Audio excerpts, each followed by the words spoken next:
Enemies in the Orchard, a novel in verse based on a true story by Dana Vanderlugt. A first chapter Friday read aloud video with the Word Nerd. Hi, my name is Amanda Zieba. Welcome to my channel, Learning with the Word Nerd, and another First Chapter Friday video. This week I'm going to be reading to you from Enemies in the Orchard by Dana Vanderlugt. And before I show you this first chapter, and yes, show you, because I'm going to go off screen and read to you, because the way the words look on the page is definitely a layer that I want to add to the storytelling experience. But before I do that, I want to tell you three things. Number one, this is a novel in verse, which means it's told in poems. Number two, it is a story that takes place during World War II, and I share that because I know for some people that time period is super fascinating, and hearing that setting alone pulls them into a story. And three, it is based on a true story. Actually, I lied. I'm gonna tell you four things. And the fourth thing is that after I read you the blurb and I show you chapter one, we're gonna get a chance to talk with Dana, the author, about this story and how it came to be in her head and onto the page. So hang tight for that. Definitely stick around. Here is the blurb. Remember, on hardcover books, we find it on the inside jacket flap rather than the back of the book. So here is what this story is about.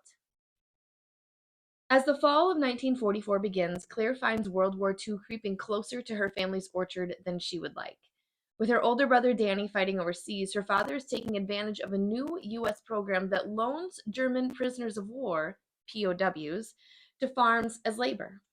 While the extra help means Claire won't have to drop out of school and can continue her dream of one day becoming a nurse, welcoming the enemy to her backyard feels wrong. Then she meets Karl. Soft spoken and young, he's not what she expected from a German soldier. Since landing in America, Karl has been grappling with everything he was taught under Hitler's regime, as well as confronting the lies he knows he should have fought harder against. As sometimes as the sometimes uneasy friendship between him and Claire begins to form, Karl becomes more determined to stand up and do what is right, while hoping it's not too late.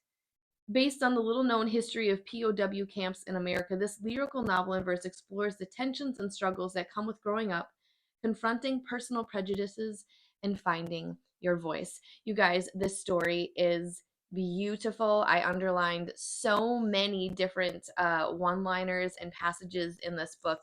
And in addition to like sucking you in and making you want to know what's going to happen, it's going to show you some really beautiful, beautiful language. So let's not waste another second. We're going to dive in to chapter one of Enemies in the Orchard, and then we're going to talk to the author, Dana Vanderlugt. Brand new to novels in verse? Watch this video to learn about this book format and others. I'll put the link for you in the video description box. Hey teachers, make the most of this opportunity. Download the student engagement worksheet that goes with this book and read aloud video, and also check out the educator's guide Dana has created and placed for you for free on her website. I'll make sure to link both things below. This first chapter is from Claire's perspective. The poem is called Where I'm From and is taking place in Appledorn, Michigan. I've put a map on screen to help you know where the state is located in our country. It's in the Midwest and in the North, right along the Great Lakes. You might recognize this format, the Where I'm From poem. You might have even written one yourself. Here's what Claire says. I am from hand-me-downs, soft Macintosh apples simmered down to sauce, and crisp, hard Cortlands eaten straight off the tree. From the cold wind wiggling its way into the second-story bedroom of our old farmhouse. I'm from the perfume of the lilac bush, wandering into my window after a long winter in the exhaust of Daddy's tractor puttering away from our barn. I'm from floors mopped on hands and knees and silent treatments louder than screaming matches. From children should be seen and not heard, and young ladies don't act like that. From why do you always have your nose in a book and idleness is a sin and college isn't for families like ours or for girls like you. I'm from the Lord's Prayer still recited in Dutch and pigs in a blanket and pea soup. From hard work, wooden pews, and 2 Sunday services, morning and night. From dinner prayers that repeat the same refrain. I'm from a mother born too soon, kept alive in her mama's kitchen stove, warmed by hope and coal, through February long dark nights. From the cold glass bottles of milk Daddy delivered before he was hired to run our orchard.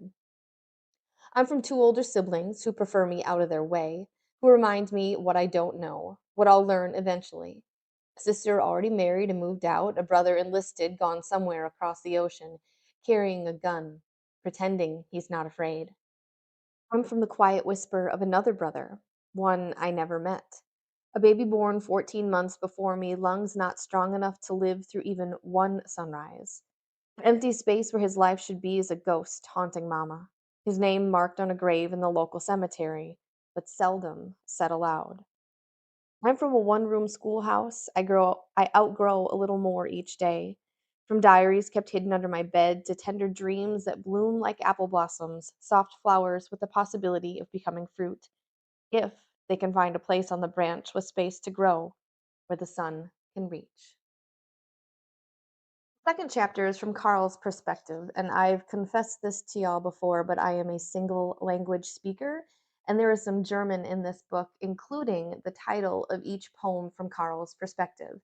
They're each written in German, and I'm going to do my best because it's always good to try new things, but I am going to ask you to offer me some grace if you know German and you know that I am slaughtering this. So, Karl's poem is called Wo ich komme, where I'm from, and he's writing it from Ulm, Germany. I am from smooth stones skipped in the river Danube, from Ulma's lap where she read me fairy tales, from schnitzel, pork hammered thin and fried in Moody's heavy black cast iron pan, when Vadi was alive and working, and from weak stew, sauerkraut with meat scraps, lard, and broad beans when he wasn't.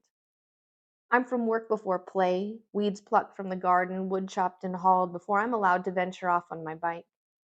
I'm from green forests and rolling hills, summer afternoons building forts, fishing, finding trouble. Nighttime bonfires on riverbanks, and my friends' faces lit by laughter and scoldings for tiptoeing home too late. I'm from eavesdropping on conversations in the beer hall at my opa's elbow. From the songs we belt out loudly as we walk home hand in hand. I'm from the tall brick walls of the Almer Munster, a church that took 200 years to build, a steeple that my great great great great grandparents strained their necks to admire, gazing high into the sky. From the rallies and parades through busy streets, the same cobblestone I walked 1,000 ordinary times, now filled to the brim with straight-legged saluting soldiers. From promises of the rise of our fatherland. I'm from Vati's stern mouth, as he watched me at 10 years old fumble to button my new Hitler Youth uniform. His nod as I slipped a swastika band around my arm. From promises 2 years later as he lay dying, diphtheria stealing his breath to make him proud. I'm from Moody's worried eyes, scared whispers when she thinks I'm sleeping, from half-hearted jokes that at least with all these daughters she has fewer sons forced to fight, fewer goodbyes to say. I'm from three younger sisters who resent my new role as the man of the house, ever on trial for their trust and respect, from being firstborn but still caught in the middle, torn between honor and fear, conviction and doubt, still a boy but expected to act like a man. I'm from Capture the Flag, slingshots aimed at squirrels and pellet guns pointed at birds. Every toy and game and contest designed to test my courage and make certain I understand that protecting my people, protecting my family, protecting my country, protecting myself means winning at any cost. I'm from a world already arranged for me, a destiny already chosen. A life of doubting who I really am because I've only ever done just as I've been told. The next piece of the story is not a poem, but a newspaper article. It says 250 German prisoners of war to be housed at Lakeview Camp. Midwest Gazette, May 19th, 1944. Lakeview Camp, west of Allegan, Michigan, will be a German prisoner of war labor camp according to word received this week by A.D. Morley, county agent. The camp has been conditioned for occupancy in preparation for 250 German prisoners who are expected to arrive in early September, along with an escort of 73 United States Army enlisted men and 5 officers. Barbed wire fencing has been erected around the compound that comprises most of the camp, and Army-issued rations have been stocked in a supply room. The camp's barracks have been cleaned and aired, and a mess hall has been made ready for service. The Army officers will be housed outside of the compound. The prisoners are being brought in under terms with the Federal Emergency Farm Labor Agency, and will be lent out to area farmers in groups of men or more to assist with the fall harvest. Farmers are urged to use every American worker before requesting prisoners be sent out. Employers will pay the Department of Treasury the prevailing wage for services rendered, and from that, POWs will be paid 80 cents a day as well as given a small coupon redeemable at the camp's canteen. All prisoners will be guaranteed satisfactory and humane treatment as assured by the United States participation in the 1929 Geneva Convention. And it is through this program that Claire and Karl's lives are going to intertwine. Claire, bumper crop, Monday, September 11th, 1944. I'm buttering toast and counting down the days until school starts again when Daddy pushes his egg-stained plate away and leans back in his wooden chair until he's balancing on its rear legs, pulling on the straps of his denim overalls with one hand and finishing his black coffee with the other. When his cup is empty, he pops up, drops it in the sink where Mama stands, her hands in suds, her mind 1,000 miles away. It's been 6 months since my brother Danny left to fight. A year since my sister Josie married and moved out. The kitchen, the center of our house, feels hollow with just the three of us. The table, with chairs for 8, stretches long and empty in the morning sunlight. Daddy's sigh breaks the silence. Well, Claire Bug, I've got one son across the ocean fighting a war, one hired man, Pete, too old for war, climbing trees, one daughter married and gone, and you, 13 years old and still in school. You can help me with the math. We've got 200 acres of apples, plus 50-some acres of peaches, cherries, and plums, a bumper crop. That's 65,000 bushels of fruit for us to sell here at the farm or ship off. His eyes are tired. His usual optimism hangs by a thread. What's a farmer to do when he's got 0 responses to the help wanted sign posted out front and plenty of apples ripening up? You think extra prayers for 3 months of picking time before a cold, hard freeze will be powerful enough to keep our profit from being left to rot on the trees? I give Daddy an I don't know shrug. Try to think of something worth the words, but he's already squeezed my shoulder, pulled on his muddy work boots, and headed out the door to the barn. Karl. Convoy. Convoy. I'm guessing that these 2 words sound the same, even though they're spelled differently. Monday, September 11th, 1944. We counted 21 days swaying on the Atlantic, headed west to the United States. There are hundreds of us, soldiers of the Third Reich, now POWs, prisoners of war, confined in this floating prison. During the nights, I sleep restlessly in a bunk reaching 6 men high, the weight of the man above me so heavy that even tossing and turning is impossible. I'm the youngest on this ship, brought up the ranks to fight because I can speak English. Being a good student earned me an early chance to die. Barbed wire is wheeled across the portholes, and nearly every half an hour an alarm sounds warning of submarines and air raids. Over and over we are lined up on the decks in life jackets, turning our eyes to the sky or staring into the endless water. The captain says this ship zigzags not to keep us sick and sorry, but to save us from ourselves. Our greatest danger is not the guns or the guards who eye me suspiciously or storms sent by an angry god, but by my own German brothers in submarines aiming weapons straight at us, trying to bury us deep beneath the waves. I remember the Bible story I was told as a child about Jonah running away from God, running away from his enemies and getting swallowed up by a big fish, sitting for 3 days scared, miserable, and praying in its hollow belly. Then spit out onto dry land, given the chance to redeem himself. Before we move on to the next poem by Claire, I want to point something out. If you look at Karl's poems, all of his words are justified to the right, meaning the flat edge of the words is far over to the right side of the page. When we flip and look at Claire's, you'll see that hers are justified all the way to the left. It's a really small detail, but it almost reminds me as if they're having a conversation. Claire says something over here, and then Karl responds over here. They're not actually talking to each other yet, but even this juxtaposition of the words on the page, the right-hand side, the left-hand side, the back and the forth, I just think it's a small but brilliant detail the author Dana included when she was writing this book. And that's one of the best things about novels in verse is that the author is so thoughtful about every tiny little detail that even the way the words look on the page, or maybe even especially the way the words look on the page, add to the story. Claire, duty, September 12th, 1944. On the last day of summer vacation, I'm not meeting up with friends or shopping for new school clothes, but wiping sweat below my ponytail, sticky from the chore of cleaning the sales room till it's spick and span, ready to be stocked full of apples. It's too quiet. Last fall, Danny was here working beside me, pointing out every mistake, every bit of dust I missed, each corner with cobwebs I was too short to reach. Last fall, I would have done anything to get him out of my hair, to leave me alone to work in peace. Pearl Harbor was bombed a month before he turned 16, and I prayed every day the war would end before he'd be old enough to join it. This past January, he turned 18. In February, he enlisted. The bitter winter morning he left feels as far away as he does. We all woke before dawn, a layer of fresh snow barely visible through the inky dark.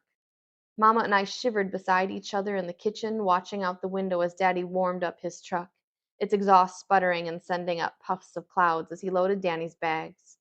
Still in my long nightdress, my bare feet were cold on the wooden farmhouse floor. Mama's voice and hands shook as she kept smoothing out the collar of Danny's army uniform. Her hands reaching toward his face, she restrained herself, asking questions instead. Did you get enough to eat? Do you have the lunch I packed? Did you double check your bags? I wasn't sure if I wanted to bar the door or stow away, if I was more worried or more jealous. No one in my family had ever traveled farther than a few hours north, and Danny left to cross an ocean, to go places so far away it still dizzies my mind. Goodbyes are awkward in my family, where things are known but not said aloud, if they don't have to be. Things like I love you or I'm sorry. That morning we played the part of a good American family, and before Danny shut the door to leave, he reached for me, wrapped his arms around my back just long enough that I can still feel the scratch of his wool coat on my face. Be good, Claire Bear, he whispered. He stopped sweeping to wipe more sweat from my forehead, still praying every day that this war will end, that Danny will be home by Christmas, that this will be the only fall we'll live without him. Karl, Ladung, Cargo, Tuesday, September 12th, 1944. The sun is just beginning to rise as I wake to shouts of "Land!" and clamber up the steps, crowd the ship deck, and stand with my Kampf group, my fighting group. We began as 55 men and boys. Today, 29 of us remain. Almost half were left behind, buried on a battlefield. We stick together, tied by where we've been, what we've seen. In the morning mist, New York Harbor slowly takes shape on the horizon. Tall buildings standing whole, pointing heavenward. We glance at each other, squinting, surprised. Our German officers assured us these landmarks no longer existed, promised us the city was bombed to pieces, that like our home country, the United States was smoldering and suffering. I add this lie to the others I've already collected, unsure if it's seasickness or unsettling doubt that rots my belly. A cold wind of uncertainty propels our boat forward, toward the glistening American city. If you want to find out what happens next for Claire and Karl and how their stories intersect on the apple orchard in Michigan, you should absolutely pick up a copy of this book. You can grab it from your school library or your favorite local indie bookstore. If you can't find it those places, I'll put some links down below for you to grab it and purchase it online. And if you're liking this whole novel and verse thing, I have many more on my channel waiting for you to check out, covering all sorts of different topics and genres. These stories are amazing, and I know that you are going to fall in love with them. Quick shout out about Lifeboat 12 by Susan Hood. It is another novel in verse that features events from World War II, but from a different perspective than this story. All right, writers, here we are with author Dana Vanderlugt, and I am so excited to ask her these 5 questions. So Dana, thank you so much for joining us today. Yeah, thanks for having me here. Okay, so it's April. It's poetry month, and this book is a novel in verse. And my first question for you is, did you always know that this book was going to be a novel in verse? Or like when did that come to you, or how did you make that decision? Yeah. So I always started out writing this as a novel in verse. My very first drafts were written in verse, but it really came to me when I was teaching eighth grade, and my students loved reading novels in verse. I loved reading them with them. So I knew when I went to write a book, I wanted to try it in verse. I just think they're really powerful. And sometimes I could talk students into trying a novel in verse because they would see that there's a little bit more white space on the page. Yeah. And as an author, I really like that too. Yeah, they're so much more accessible. It's like it feels like it's really fast and we're going through just like at breakneck speed. I shared with students right before I jumped on with you that this is based on true events. And my question for you is, did that make it easier or harder when telling the story, or maybe like pieces were easier and pieces were harder? Can you talk about that a little bit? Yeah. I think overall it made it easier for me to get to the setting in my mind because my grandpa had an apple orchard and in I was going back to that orchard to write this book. That felt easier because I had a real place in mind. And then I did a lot of research, and as I would do do my research, I would come across different different details, and those would kind of become scenes in my head. So overall, I would think that being based on a true story made it easier. The only thing that I think was a little bit harder where there were times I had to be really careful that I was getting everything historically accurate. And I didn't live in 1944. So that I had to do a little extra legwork to make sure, like, for example, I had the right types of apples because not all Yeah. varieties of apples were grown in 1944, or I didn't think about what kind of shoes a character would wear. So both easier and harder, but definitely easier in terms of setting because I enjoyed being in the trees. Great.